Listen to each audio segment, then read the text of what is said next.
इंदिरा भवन, कांग्रेस का नया मुख्यालय।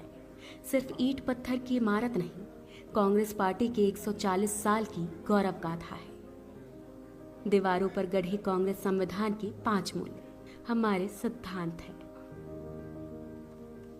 अंदर आते ही कांग्रेस पार्टी के पहले अध्यक्ष व्योमेश चंद्र बैनर्जी और वर्तमान अध्यक्ष मल्लिकार्जुन खड़गे जी की तस्वीर एक शानदार अतीत और बुलंद वर्तमान के इंदिरा भवन, कांग्रेस का नया मुख्यालय।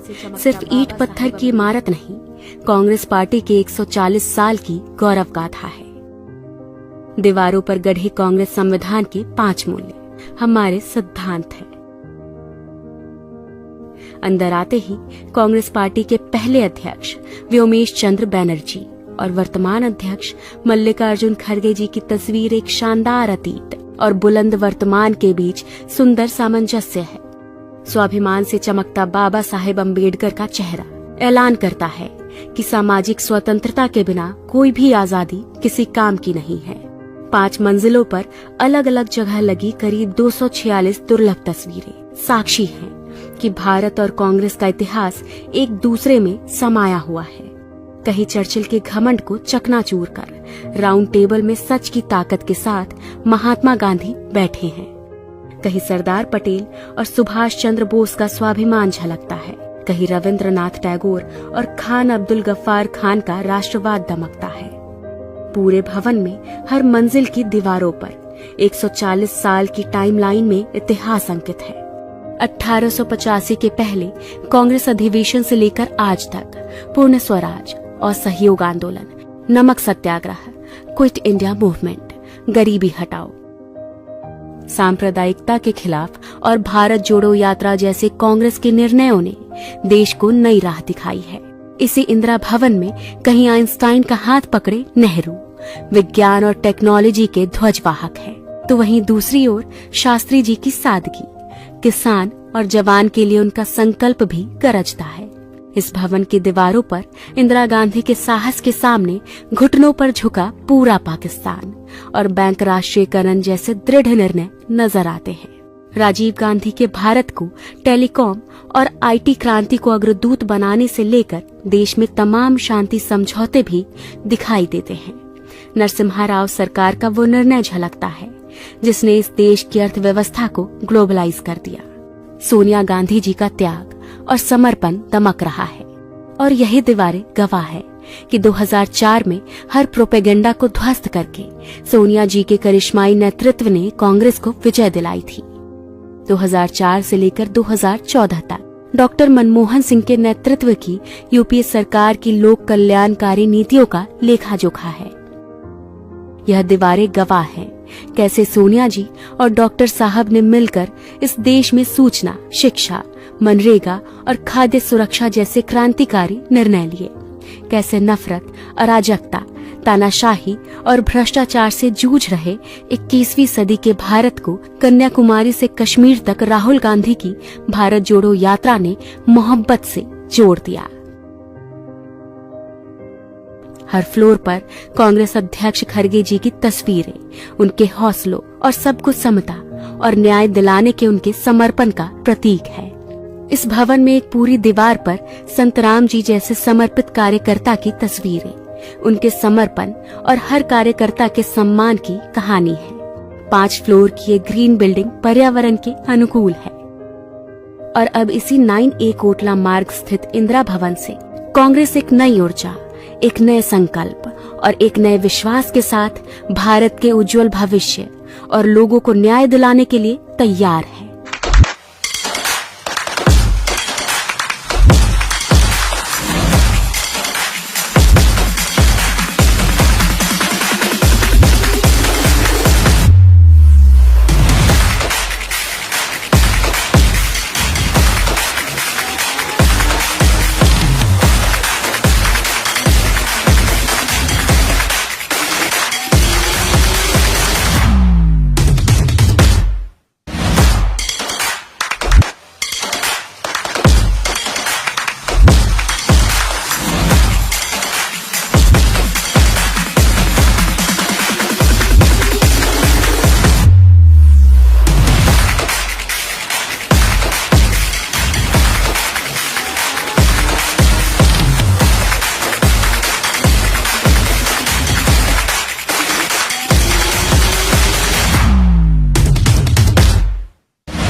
आप सब लोगों का बहुत बहुत स्वागत है।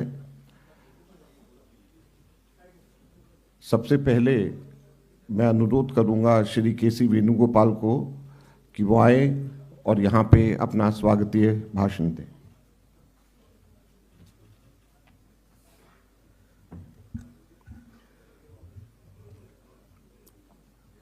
Honorable Congress President Mallikarjuna Kharge ji, our leader Madam Sonia Gandhi ji, leader of opposition and former President Rahul Gandhi ji, respected members of the Congress Working Committee, permanent invitees, special invitees, PCC presidents, CLP leaders, members of Parliament, and other distinguished dignitaries. It is with immense pride and joy that we are here in this historic occasion. Today, as we inaugurated the new headquarters of the Indian National Congress, Indira Bhavan, we witness a moment which is a proud moment for every Congress workers across the country. This building is not a structure of bricks, but is a testament of the dreams, dedication, and sacrifices of the millions of Congress workers who have tirelessly served the nation through this great party. With the advent of a new year, we step into this home. The new headquarters is thoughtfully designed to meet the needs of the present and the challenges of the future. This building is a reflection of our commitment to remain forward-looking while staying rooted in our rich history and values. It's worth remembering that the construction of this building was started and initiated by when Madam Sonia Gandhi as the President of Indian National Congress. We completed and inaugurated the building. Now, our Honorable President Mallikarjuna Kharge ji as INC President. It is a great honor of all of that. Our guiding light, Madam Sonia Gandhi, has inaugurated the building today. I extend my heartful gratitude to the Honorable Congress President Mallikarjuna Kharge ji, Madam Sonia ji, and Sri Rahul ji for supervising the completion of this building. My special gratitude to Priyanka Gandhi ji for overseeing and finalizing and planning and designing the state of the headquarters. Because yesterday night till 11 o'clock also Priyanka ji was here at 2 o'clock.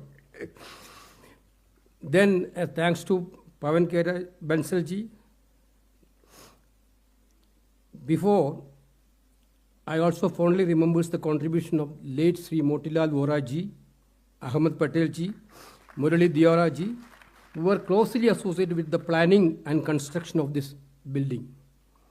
Thanks to Pawan Kumar Bansal ji, Ajay Makhan ji, Treasurer AICC, and Manish Chatrat and Kanish, who tirelessly worked along with others for following up the completion and technical formalities of the constructions. I also warmly welcome the L&T group of representatives who done this construction. Sri Kuldeep Goyal, Sri Anand Pradap, Sri Manish Pradap Singh, and architect interior designers Mr. Hafiz, Ms. Abuva Sharma, Satyendra Malik, Mr. Pramod Kumar, Ms. Anita Jacob, consultant Ms. Nandita Beg, interior designers Ms. Namrata Dutt and Shahid Khan.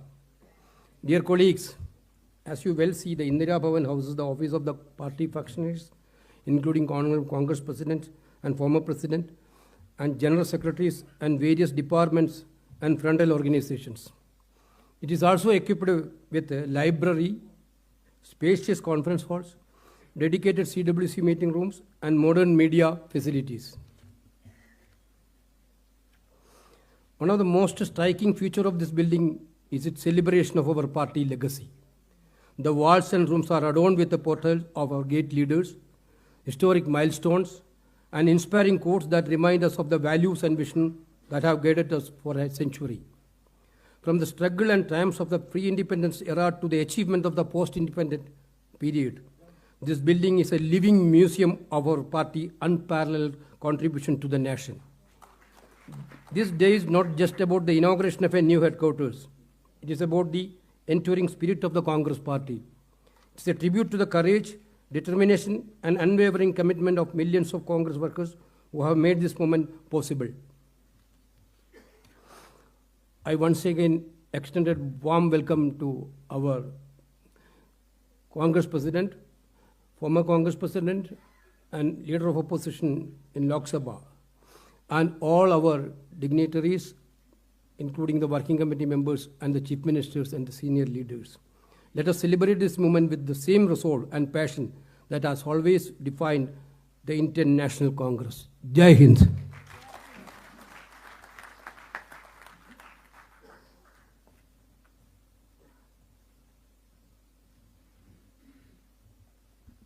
अब मैं अनुरोध करूंगा हमारे पूर्व कांग्रेस अध्यक्ष, हमारे नेता श्री राहुल गांधी जी से कि वो आएं और हम सब लोगों को संबोधित करें।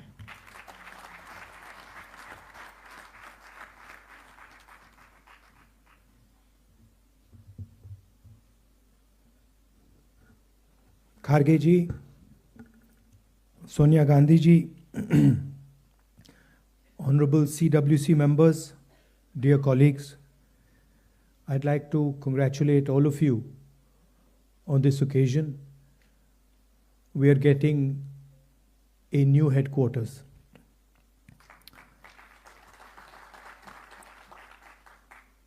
And we are getting a new headquarters at a very particular time. I think it's quite symbolic that yesterday, in a speech, the chief of the RSS said that India never achieved independence in 1947. He said that true independence in India was achieved when the Ram Mandir was built. This building, it is not an ordinary building.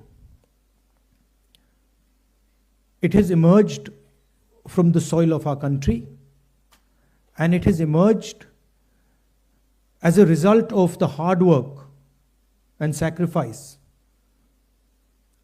of millions of people, and not just sacrifice prior to the freedom movement, but sacrifice until today. And there are multiple examples. There's an example, of course, of the freedom movement and the fruit of that movement, which was the Constitution, which was essentially attacked yesterday by Mr. Mohan Bhagwat when he says that the Constitution was not the symbol of our freedom. But also after that, thousands of our workers died in Punjab, thousands of our workers died in Kashmir, thousands of our workers died in the Northeast. And so this party has stood for a particular set of values.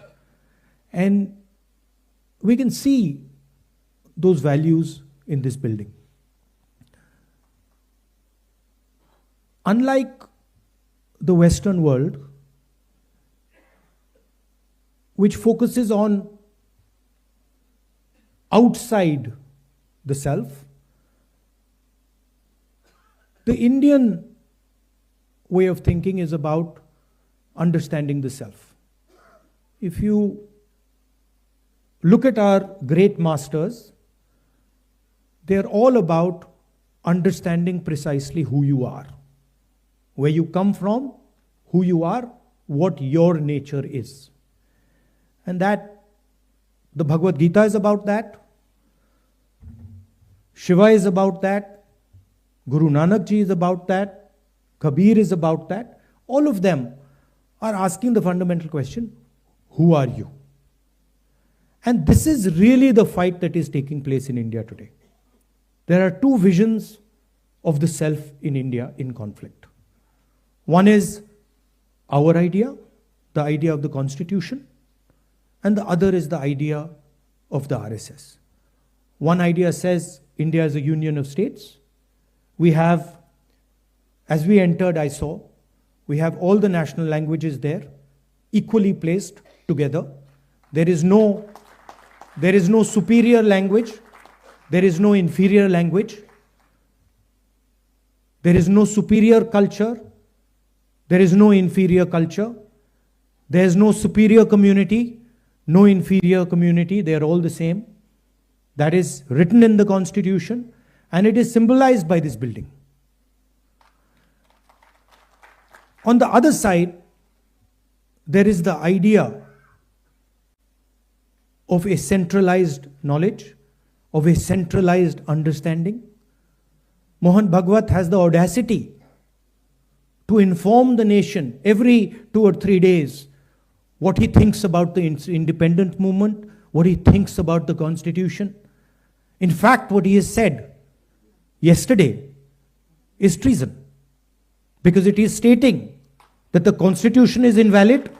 It is stating that everything, the fight against the British was invalid, and he has the audacity to say this publicly. In any other country, he would be arrested and tried. That is the fact, right? To say that India did not get independence in 1947 is an insult to every single Indian person. And it's about time we stop listening to this nonsense that these people think they can just keep parroting out and shouting and screaming. Right? That is the crux of it. The Congress party has worked with the Indian people. It has built the success of this country. And it has built the success of this country on the foundations of the Constitution. And that is what this building symbolizes. You please go inside this building and you will see the depth of talent. You will see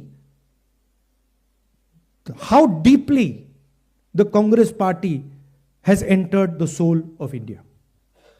There's a history there. In fact, we forget. As I said, it's important to understand who you are. So for Congress people, it's important to understand who we are. What is our tradition? What is our history? Where have we come from? Please look in the building. You will see Mahatma Gandhi, Sardar Patel, Jawaharlal Nehru. And it doesn't stop there. Workers, chief ministers, governors, defense ministers, foreign ministers, all of them who served the constitution of our country, all of them who saluted the tricolor. Do not forget that. The people who are in power today do not salute the tricolor, do not believe in the national flag, do not believe in the constitution, and they have a completely different vision of India than we do. They want India to be run by a shady, hidden, secret society. They want India to be run by one man, and they want to crush the voice of this country. They want to crush the voice of the Dalits. They want to crush the voice of the minorities. They want to crush the voice of the backward castes, of the tribals. This is their agenda. And I would also like to say clearly that there is no other party in this country that can stop them. And you will see, the only party that can stop them is the Congress party. And there is a reason for it. The reason is that we are an ideological party. And our ideology does not emerge yesterday. Our ideology, like the RSS ideology, is thousands of years old, and it has been fighting the RSS ideology for thousands of years. We have our symbols. We have Shiva. We have Buddha. We have Guru Nanak. We have Kabir. We have Mahatma Gandhi. We have our symbols. And these are all the symbols who have shown the correct path to this country. Please name one symbol of the RSS ideology that is revered in India today. Name one symbol. Was Guru Nanak from the RSS ideology? Was Buddha from the RSS ideology? Was Krishna Krishna Bhagwan from the RSS ideology? Not a single one. Because every single one of these people fought for equality, fought for brotherhood, fought for affection. And so the last thing I would like to say is that this building has emerged from the blood of Congress people. And not just Mahatma Gandhi, Jawaharlal Nehru, Patel ji, not just these people. It has emerged from the blood of our workers, from every single one of our leaders. That includes all of you who are today defending the idea of the Congress Party. Everybody in this room is under severe assault defending the ideas of the Congress Party. Sometimes we forget it. But these people in this room are facing systematic attack and assault on their lives because they are in the Congress Party. And they are not surrendering to the BJP and the RSS. And in the same way, thousands of workers are there. But there are also thousands of people who believe, millions of people who believe in the Congress ideology. They're sitting outside the Congress. And that is why, the same way this building has emerged from the soil of our country, from the blood of our leaders, from the blood of our workers, this building, the idea behind this building must also reach the corners of our country. That is the duty of this building. That it does not just remain a building, that the ideas that are inside this building reach the corners of our country. Reach Tamil Nadu, Kashmir, Northeast, Gujarat, Andaman, Lakshadweep, every corner of our country. This idea has to be propagated from this building. So I'd also finally like to thank all the people who've been responsible for giving us this building. The people Venugopalji mentioned, Murli Deora, Motilal Vora ji, who we all miss, Ahmed Patel ji, the others who have helped with the completion, Manish Chatra ji, Venugopal ji, Priyanka. I'd like to thank all of you. You have done a tremendous service to the Congress Party. But it is important that now we take the ideas from this building and, like leaders of the Congress have done in the past, we spread the ideas to the rest of the soil of this country. Because we are fighting a civilizational war with these people. They are every day attacking the ideas that we believe in. And only this organization, only the people in this room and the millions of workers of this organization have the courage and the capability to stop them. I'd like to say one last thing, that do not think that we are fighting a fair fight. There is no fairness in this. If you believe that we are fighting a political organization called the BJP, that we are fighting a political organization called the RSS, you have not understood what is going on. The BJP and the RSS have captured every single institution of our country. We are now fighting the BJP, the RSS, and the Indian state itself. In the last working committee meeting, I said very clearly that there is something wrong that has happened in the Maharashtra election. I said clearly that we are not comfortable with the way the Election Commission is holding elections.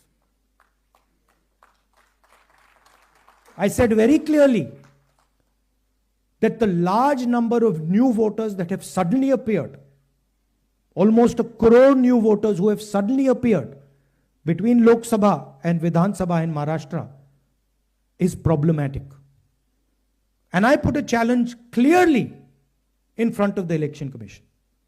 And I said clearly to the Election Commission through that meeting that it is your duty to make the voter list transparent to the opposition. We said clearly we want to see the voters, the names of the voters who voted in the Lok Sabha election in Maharashtra, and we want to see the name of the voters who voted, names and addresses of the voters who voted in the Vidhan Sabha election. If they were to give us that data, the problem would be solved. Because we would know for sure whether there is a problem in Maharashtra or not. But I would like to state to this meeting that the Election Commission has refused to give us that information. Now I want to ask you, why would the Election Commission refuse to give us voter lists of the Maharashtra election? What purpose is served by not giving us and the rest of the opposition the voter list of the Maharashtra Lok Sabha and Vidhan Sabha elections? Why will it damage the Election Commission to give us this list? And why are they not giving us this list? It is the duty of the Election Commission to provide transparency in elections. If there is a 1 crore increase in voters between Maharashtra, Lok Sabha and Vidhan Sabha, it is the duty and the sacred responsibility of the Election Commission to show us exactly why that has happened, and they are refusing to do it. And this is something every congressman and every opposition person has to keep in mind. There is a serious problem with our election system. And we might find it very difficult to accept this, because we are the people who have put in place the election system. But we have to keep it in mind that there is a problem. And it is the duty of the Election Commission to come clean and to give us the data of the Maharashtra and the Haryana elections, to give us the data we are asking for, the opposition is asking for, in which they are refusing to give us. So that is the situation in which we are fighting. Investigative agencies which are supposed to investigate crimes are being used against opposition. They're being used against all opposition leadership. CBI, ED, all these structures. We do not know whether our institutions are working or are non-functional. It's pretty clear the media, what the media is up to. Everybody knows. Even the people know that the media is no longer free and fair. So these are circumstances under which you're fighting this ideological battle. And I must tell you that I'm extremely proud of every single one of you. That you get up in the morning, and you stand and you fight for what you believe in and what you know to be your politics. So I'm very proud of this building, and I'm more proud of the people who are sitting inside this building right now. Thank you very much.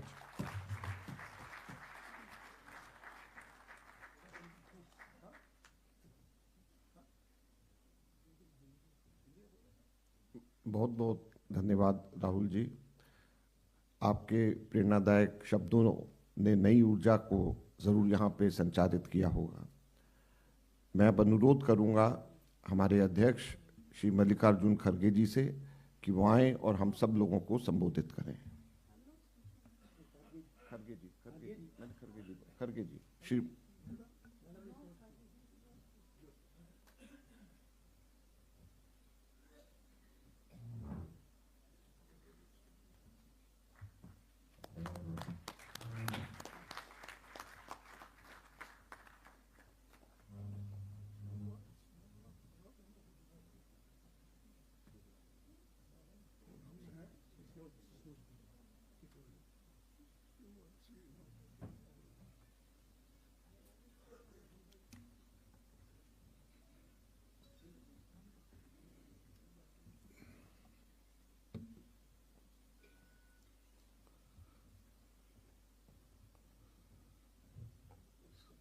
Shrimati Sonia Gandhi ji,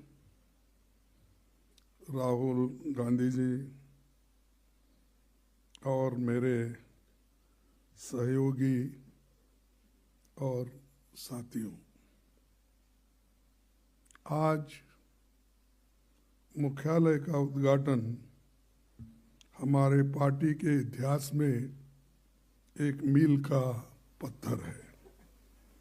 Indira Gandhi Bhavan नाम से कांग्रेस का स्थायी दफ्तर बनना हम सब के लिए बहुत गर्व की बात है। साथियों, ये बहुत खुशी की बात है कि ये भवन उसी इलाके में बना है जहां हमारे महान नायकों ने सोचा था 31 दिसंबर 1952 को पंडित जवाहरलाल नेहरू जी की अध्यक्षता में CWC की मीटिंग में ये बात हुई और उसके प्रोसीडिंग से मैं कोट करता हूँ, उन्होंने क्या कहा था।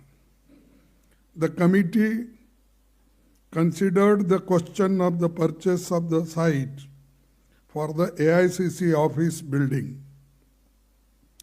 It was decided that a site for the AICC office be purchased in the Indraprastha state on the terms offered. यानी उस दिन की आवाज़ थी कि इसी एरिया में कांग्रेस ऑफिस बने और ये निर्णय उस वक्त जब जवाहरलाल नेहरू जी के घर में CWC की मीटिंग हुई, उसमें ये उनका इरादा था। तो मुझे खुशी है कि नेहरू जी की ख्वाहिश आज श्रीमती सोनिया गांधी जी ने पूरी की। इस मुख्यालय का शिलान्यास 28 दिसंबर 2009 को कांग्रेस के 125वें स्थापना दिवस पर सोनिया गांधी जी के नेतृत्व में हुआ था और उनकी देखरेख में भवन निर्माण का कार्य आगे बढ़ा। इसीलिए सोनिया जी से हमने अनुरोध किया कि आप उद्घाटन करें और आप यहाँ पधारे। इसी के लिए मैं आपको बहुत बहुत धन्यवाद देता हूँ और मैं आपका आभारी हूँ। साथियों, आज़ादी की लड़ाई के सबसे कठिन मौके पर 1920 के दशक से 1947 तक कांग्रेस का मुख्यालय इलाहाबाद में स्वराज भवन था, जहाँ पर इंदिरा गांधी जी का जन्म हुआ था और इसीलिए आज हम इसको इंदिरा गांधी भवन इस नाम से रखें। आज़ादी के बाद मुख्यालय इलाहाबाद से दिल्ली आया और 1969 में जंतर मंतर रोड से निकलकर फिर राजेंद्र प्रसाद रोड पर ये रहा और 1978 से अब तक 24 अकबर रोड पर हमारी ऑफिस है। कांग्रेस मुख्यालय कभी भी केवल ईंट और पत्थरों की इमारत नहीं है। आज़ादी के आंदोलन के समय से ही हमारे प्रगतिशील विचारधारा और विचारों का केंद्र रहा है। इसीलिए मैं मानता हूँ कि कांग्रेस मुख्यालय हमारे देश के लिए एक स्कूल ऑफ डेमोक्रेसी है और इसका हम सभी लोग आदर करते हैं। पंडित नेहरू जी ने कहा था, democracy is not only political, not only economic, but something of the mind, as everything is ultimately something of the mind. These are the words Pandit Jawaharlal Nehru ji said for democracy. पहले कांग्रेस मुख्यालय से देश की स्वाधीनता की लड़ाई लड़ी गई, फिर राष्ट्र निर्माण का काम हुआ जिसके लिए गांधी जी, इंदिरा जी, राजीव जी समेत कई कांग्रेस जनों को अपनी शहादत देनी पड़ी।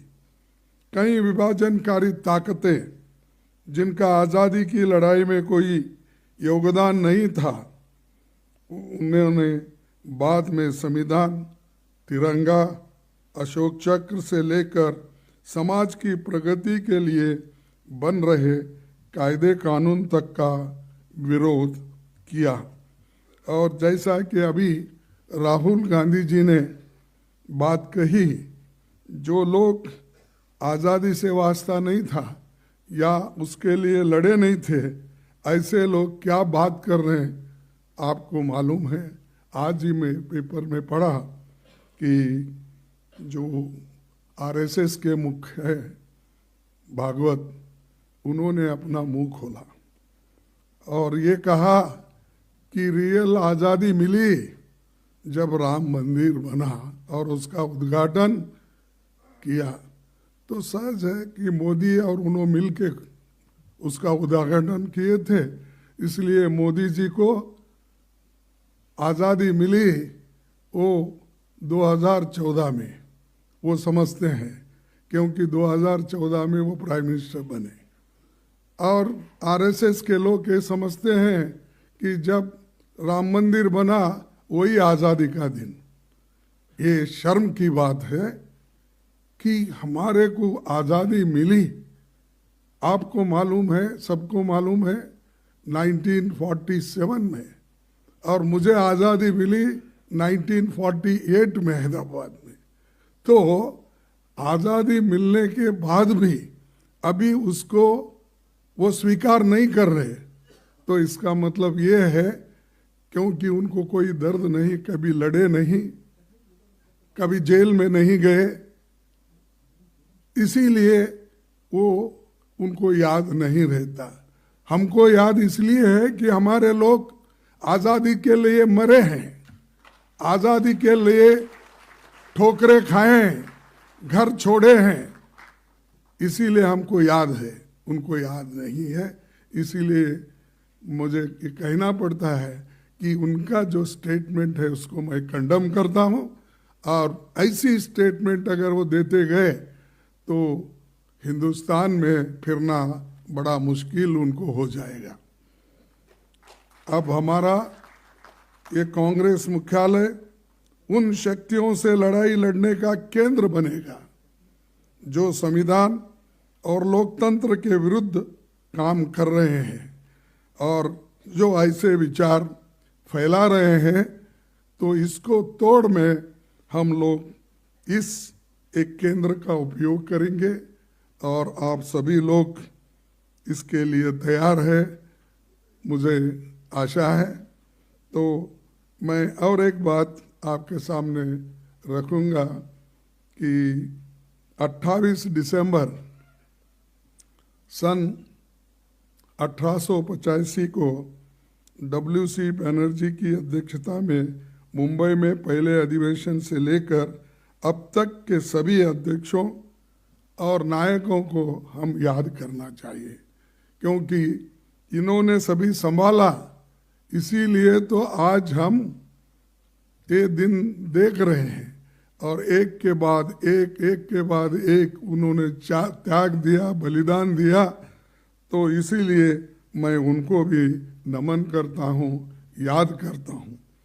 साथियों, 2024 का साल संविधान के स्वीकार करने का 75वां साल और राष्ट्रपिता महात्मा गांधी के कांग्रेस अध्यक्ष बनने की शताब्दी का साल भी है। गांधी जी ने कांग्रेस अध्यक्ष रहते आम आदमी, महिलाओं, किसानों, मजदूरों से लेकर देश के हर वर्ग से कांग्रेस से जोड़ा। छुआछूत जैसी सामाजिक समस्याओं को भी राजनीतिक एजेंडे में शामिल किया था और उन्हीं के वजह से आज बहुत से गरीब लोग कांग्रेस से जुड़े हैं। आज़ादी के आंदोलन के कई अहम पड़ाव में कांग्रेस के नेतृत्व में आंदोलन चले, इतिहास इसका गवाह है। लेकिन आज इसी इतिहास के साथ छेड़छाड़ करने की कोशिश आरएसएस और उनके साथी लोग कर रहे हैं। मैं इस मौके पर एक बात कहना चाहता हूं।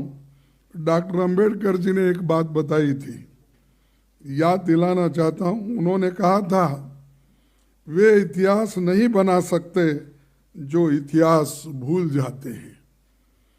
तो ये बात हमको याद रखना चाहिए।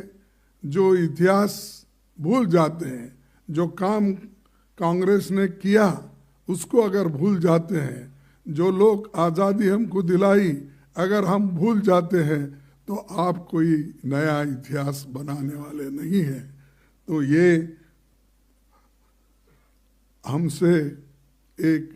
हमने ये बात इसलिए कह रहे हैं कि आज की जो पार्टियां हैं वो सिर्फ कांग्रेस को गालियां देने में ही अपना समय बिता रहे हैं। देश के लिए कुछ काम उन्होंने नहीं किया, सिर्फ प्रचार एक ही काम है। इसीलिए उनको भी हम ये कहना चाहते हैं। अपने कांग्रेस के साथियों को कहना चाहता हूं कि हमें इतिहास याद रखना है और लोगों को भी याद दिलाते रहना है। साथियों, विचारों की ताकत पर कांग्रेस कायम है। दादा भाई नौरोजी, महात्मा गांधी जी, सरोजिनी नायडू, सरदार पटेल, नेहरू जी, मौलाना आज़ाद, नेताजी सुभाष चंद्र बोस, राजेंद्र बाबू समेत सभी प्रमुख राष्ट्र नायक हमारी विरासत है। कांग्रेस की सत्ता के दौरान देश की तस्वीर बदलने वाले कई ऐतिहासिक काम हुए हैं। पंडित जवाहरलाल नेहरू के नेतृत्व में हुए प्रयासों से ही भारत दुनिया का सबसे बड़ा लोकतंत्र बना और अंबेडकर के नेतृत्व में दुनिया का सबसे बेहतरीन संविधान बना। शास्त्री जी के नेतृत्व में जो जय जवान जय किसान का नारा और जवानों और किसानों के लिए बहुत कुछ उन्होंने काम किया। पहली महिला प्रधानमंत्री इंदिरा जी के नाम पर बना ये भवन मातृ शक्ति का प्रतीक है और ये हमेशा हम सभी के लिए प्रेरणा का केंद्र बना रहेगा। उनके कार्यकाल में 10 सूत्री योजना के तहत बैंकों और बीमा कंपनियों का राष्ट्रीयकरण, लैंड रिफॉर्म्स, प्रीवेपर्स खत्म करने का काम और हरित क्रांति, श्वेत क्रांति उन्होंने लाई और 20 सूत्री कार्यक्रम के तहत गरीबों और कमजोर तबकों के लिए साहसिक काम उन्होंने किया। पाकिस्तान को शिकस्त देकर बांग्लादेश को इंदिरा जी ने आज़ाद कराया और मुझे गर्व है कि 1969 में इंदिरा जी के ज़माने में मैं ब्लॉक कांग्रेस कमेटी का अध्यक्ष बना था और 2022 में मुझे अपना राष्ट्रीय अध्यक्ष आपने चुना। तो 69 से लेकर लगातार कांग्रेस पार्टी में मुझे सेवा करने का मौका मिला और आपने जो मुझे अध्यक्ष चुना 2022 में, ये इसका मैं बहुत ही आभारी हूँ और किसी भी शब्द में अगर मैं कहूँगा वो कम गिर जाएंगे शब्द, लेकिन इतना बड़ा एक हम पर आप सभी लोगों ने जो एक आशीर्वाद किया, इसीलिए आज हम आपके आइडियोलॉजी पे, हमारे आइडियोलॉजी पे हम डटे रहते हैं, डटे रहेंगे, चाहे वो कोई भी हो, प्रधानमंत्री हो, आरएसएस के मुखिया हो, होम मिनिस्टर हो, आज जो कांग्रेस के वर्कर को सता रहे हैं और वो अपनी बात कहने का काम कर रहे हैं, और यहाँ तक कि जो लोग उनके बगल में बैठते थे उनकी टीका भी शाह अपने अनेक जगह पे बात करते हैं। एक तरफ उन लोगों की तारीफ भी करते हैं, दूसरे तरफ उनको टोकते भी हैं। तो आज वो लोग भी परेशान है, भाई हमने इनसे तो गले लगा लिया, इन्होंने तो हमको दूर किया। लेकिन आज ऐसा समय है कि हम जो किए हैं उसको लोगों को याद दिलाना ज़रूरी है। और राजीव जी के समय संचार और सूचना क्रांति, ऑटोमोबाइल क्रांति, ग्रास रूट्स लेवल डेमोक्रेसी के लिए पंचायती राज और 18 साल की उम्र में वोटिंग के अधिकार जैसे ऐतिहासिक काम हुए। ये सब काम हमारे युवाओं को हम बताने की ज़रूरत है। आज जितने भी जो इंजीनियरिंग में इतना कंपटीशन है, कंप्यूटर इंजीनियरिंग के लिए और कंप्यूटर से जुड़े हुए सभी कोर्सेस के लिए, वो अगर किसी की देन है तो वो राजीव गांधी जी की देन है। हमको ये याद रखना चाहिए। पीवी नरसिंह राव जी के कार्यकाल में लिबरलाइजेशन, इकोनॉमिक रिफॉर्म्स के द्वारा देश को नई दिशा मिली। डॉक्टर मनमोहन सिंह जी की सरकार में RTI, RTE, food security, MNREGA, forest rights और भूमि अधिग्रहण कानून बना और सामाजिक सुरक्षा के लिए कई काम हुए, जिससे जनता की ताकत बढ़ी। मैं यहाँ डॉक्टर मनमोहन सिंह जी के ऐतिहासिक योगदान को याद करते हुए उनको श्रद्धांजलि देता हूँ और घोषणा करता हूँ कि इस नए मुख्यालय में जो पुस्तकालय है उसका नाम डॉक्टर मनमोहन सिंह लाइब्रेरी होगा। तो हमने बहुत बड़ी लाइब्रेरी बनाई है, उस लाइब्रेरी का नाम मनमोहन सिंह जी के नाम पे रखना है। इसके लिए सबकी सहमति है, ऐसा मैं अपना ये करूँगा। तो ये सूचना भी मुझे हमारी नेता श्रीमती सोनिया गांधी जी ने दी कि ये करना ठीक होगा। तो इसीलिए कि जो लोग हमसे जुड़े हैं उन सब का सम्मान हम हमेशा करते रहे हैं और आज भी करेंगे। डॉक्टर मनमोहन सिंह जी के जाने के बाद उनकी अहमियत सभी समझ रहे हैं। He had once said that history would be kinder to him. I would like to assure Dr. Saab that history is indeed very kind to you. उन्होंने जो कहा था उससे भी ज़्यादा आज लोग हिंदुस्तान, देश के बाहर सभी लोग प्रशंसा उनको कर रही है। इसीलिए मैं खास करके श्रीमती सोनिया गांधी जी को धन्यवाद देता हूँ। जब कभी आप कोई किसी चीज़ को हाथ लगाते हैं तो वो सोना बन जाता है और सोना बन जाता है और देश के लिए भी वो उसका फायदा होता है। मैं ये नहीं कर रहा हूँ आपको खुश करने के लिए, ना उन्हों नहीं है।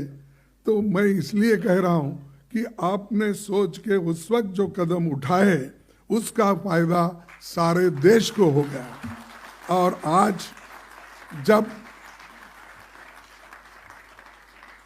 दुनिया में उनकी चर्चा होती है दुनिया में जब उनका कौतुक किया जाता है तो ये सारा क्रेडिट हमको ही आता है, आपको ही आता है। ये आपके लिए मैं ये नहीं कह रहा हूँ कि हमारे लिए ये गर्व की बात है कि आपने ऐसे व्यक्ति को चुना जिसने सारे देश को और विदेश में अपना नाम फैलाया। कांग्रेस ने 140 सालों में कई उतार चढ़ाव के पल देखे, लेकिन कभी धैर्य नहीं खोया। हमारे नेताओं ने हमें सिखाया है कि प्रचंड जीत हो तो घमंड नहीं करना, पराजय हो तो मायूस नहीं होना है।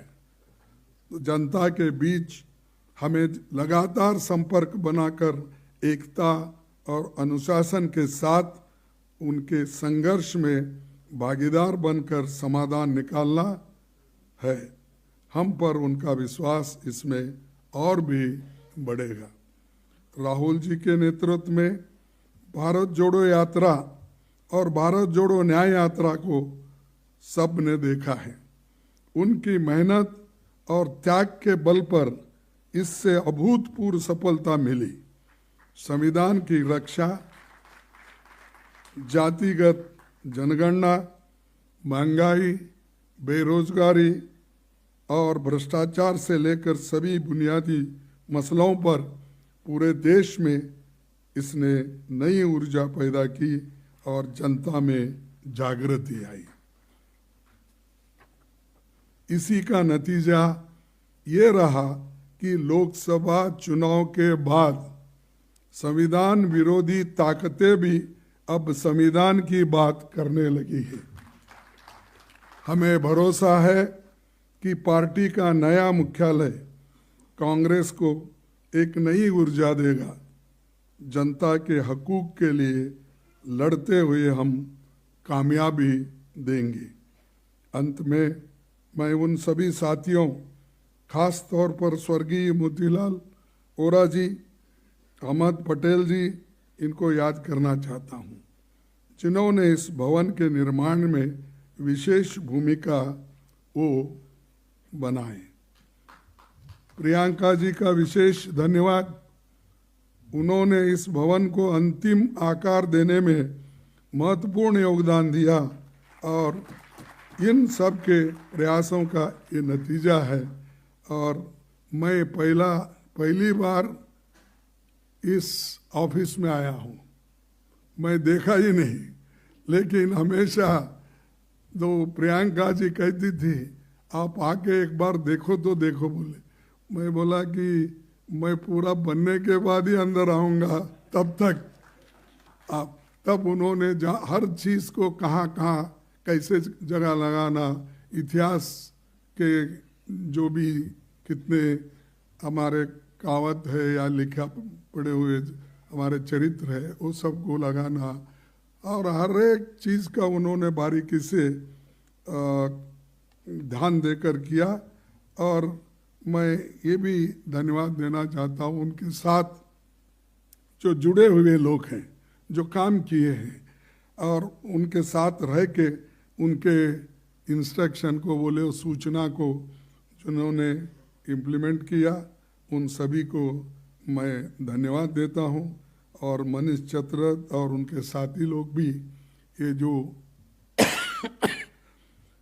बनाने में वो अपना सहकार दिए, उसके साथ मैं उनको भी धन्यवाद दूंगा जो L&T कंस्ट्रक्शन है, क्योंकि थोड़ा बाकी भी देना है भी थोड़ा, इसीलिए तो मैं L&T कंस्ट्रक्शंस, आर्किटेक्ट और निर्माण में लगे सभी श्रमिक भाई बहनों का भी धन्यवाद करता हूँ, क्योंकि लेकिन उनका तो मैं ये कंपनी का तो धन्यवाद करता हूँ, लेकिन कंपनी के CEO ने एक बात बताई कि 90 आवर्स काम करना चाहिए, ये इसका नहीं मानता मैं। ऐसे लोग भी हैं जो 90 घंटे काम करता है। अरे मजदूर 8 घंटे में काम करता है तो थक जाता है।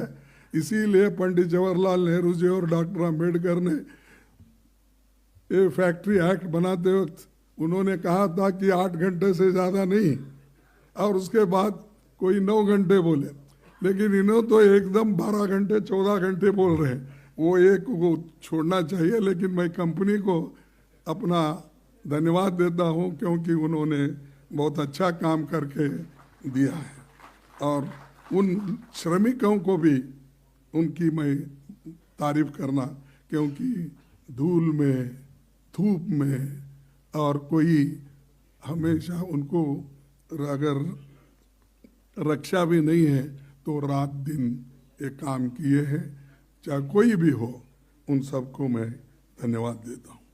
यहाँ पर देश भर का नेतृत्व, खासकर पीसीसी प्रेसिडेंट्स और सीएलपी लीडर्स मौजूद है।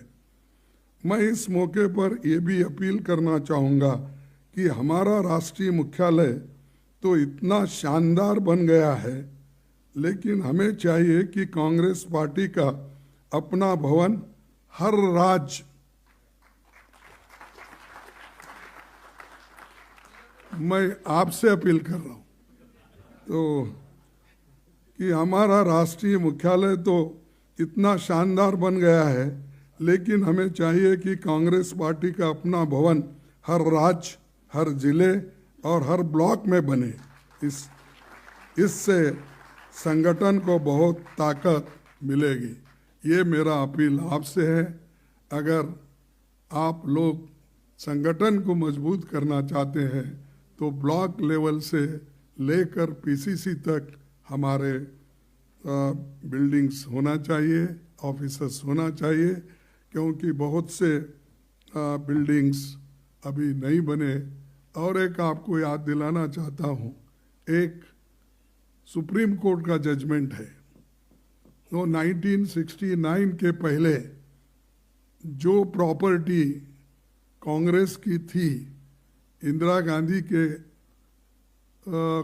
अध्यक्ष बनते वक्त, तब सुप्रीम कोर्ट ने एक निर्णय दिया है कि वो सब प्रॉपर्टी कांग्रेस को देना चाहिए, हैंड ओवर करना चाहिए।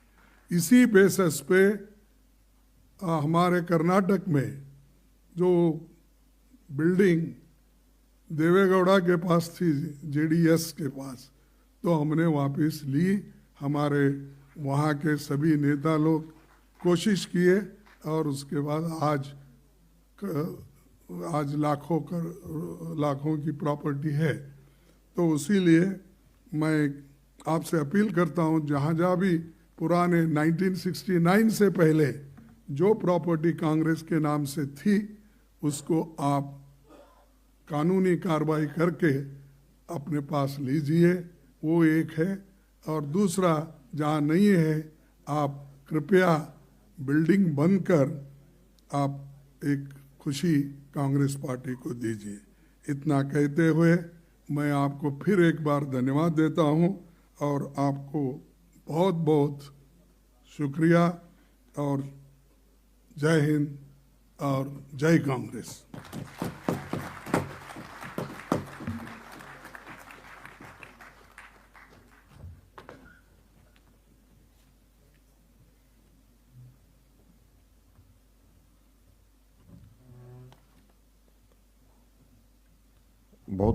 बहुत धन्यवाद खड़गे जी। अब हमारा कार्यक्रम अगले चरण पे पहुंच गया है। हम सब लोग समझते हैं कि आप सब लोग जो यहाँ पे आए हैं वो पूरे के पूरे इस भवन में जाकर के उसको अच्छे से देखना चाहेंगे। इसके लिए इंतज़ाम किया गया है और आप लोगों की सीट्स में आपने देख लिया होगा जो आज के कार्यक्रम लिखे गए हैं, उसके अंदर ये मेंशन किया गया है।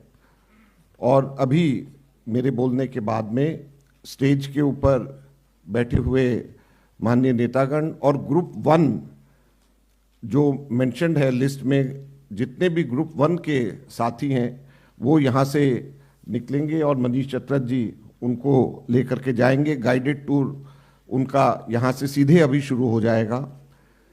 जैसे ही ये ग्रुप बाहर निकलेगा उसके बाद में हम लोग इधर वेट करेंगे। बाकी सारे के सारे लोग कैफेटेरिया में हम लोग नीचे यहाँ पे जाएंगे और वहाँ से एक एक करके वहाँ से गाइडेड टूर 15-15 मिनट के अंतराल के ऊपर हम लोग वहाँ से लेकर के जाएंगे और सभी अरेंजमेंट्स हैं यहाँ पे, और इसलिए 15-15 मिनट के अंतराल पे लेकर के गए हैं ताकि सब लोगों को अच्छे से विस्तार से इस भवन की खूबियाँ और इस भवन के बारे में बता सकें।